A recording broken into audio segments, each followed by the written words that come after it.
NFT kembali jadi sorotan. Koleksi digital ramai dibahas lagi. Tapi, di sisi lain, teknologi layer 2 Ethereum seperti Arbitrum dan Optimis justru makin banyak disebut. Apakah mereka diam-diam mulai menyalip popularitas NFT sebagai topik utama di dunia kripto tahun ini?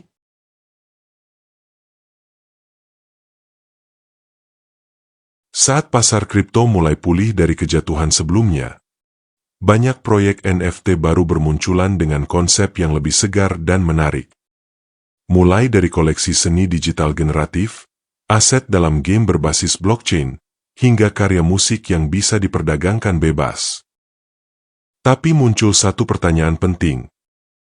Apakah ini hanya tren musiman seperti sebelumnya? Ataukah NFT benar-benar mulai menemukan tempatnya dalam dunia digital? Sementara NFT berkembang, layer 2 seperti Arbitrum, Optimis, dan Base makin aktif digunakan oleh berbagai protokol.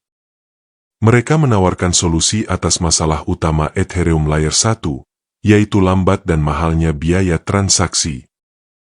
Layer 2 ini menjanjikan kecepatan tinggi dengan biaya yang sangat rendah, yang membuatnya jadi pilihan menarik bagi developer dan pengguna aktif.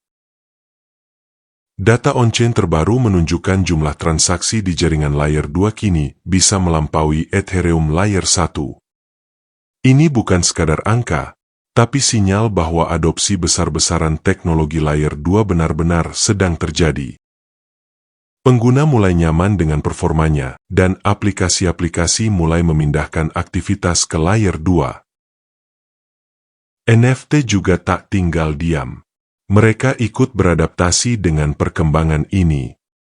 Kini mulai banyak proyek NFT baru yang memilih meluncur langsung di jaringan layer 2, seperti Arbitrum dan Base. Kenapa? Karena biaya minting yang jauh lebih murah dibanding layer 1.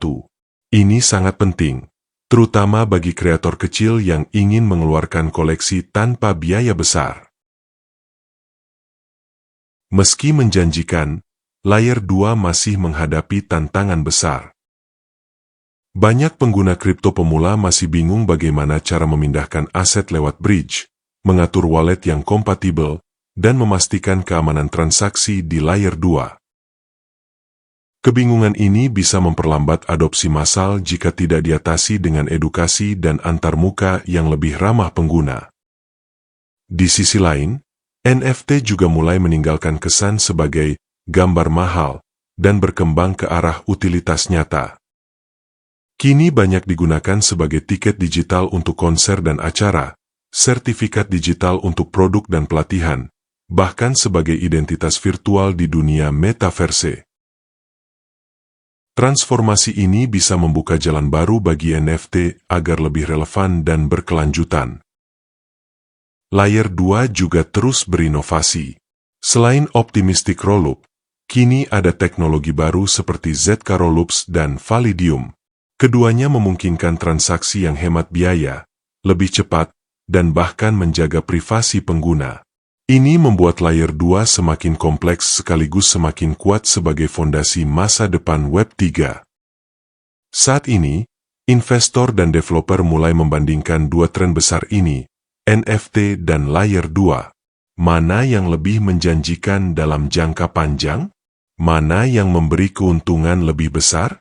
Perdebatan ini menarik, karena keduanya menawarkan potensi yang sangat besar, meski dengan pendekatan yang sangat berbeda.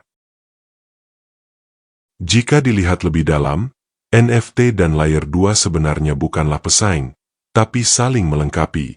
NFT butuh ekosistem yang cepat, murah, dan scalable, yang ditawarkan oleh layer 2. Sebaliknya, layer 2 butuh kasus penggunaan nyata untuk menunjukkan keunggulannya, dan NFT adalah contoh sempurna. Kombinasi keduanya bisa mendorong ekosistem Web 3 ke level berikutnya. Jadi, kamu tim NFT, tim layer 2, atau dua-duanya sekaligus? Yuk tulis pendapatmu di kolom komentar. Dan tentu saja, jangan lupa untuk like video ini, subscribe channel Itgabut, dan nyalakan lonceng notifikasinya supaya nggak ketinggalan konten kripto seru lainnya.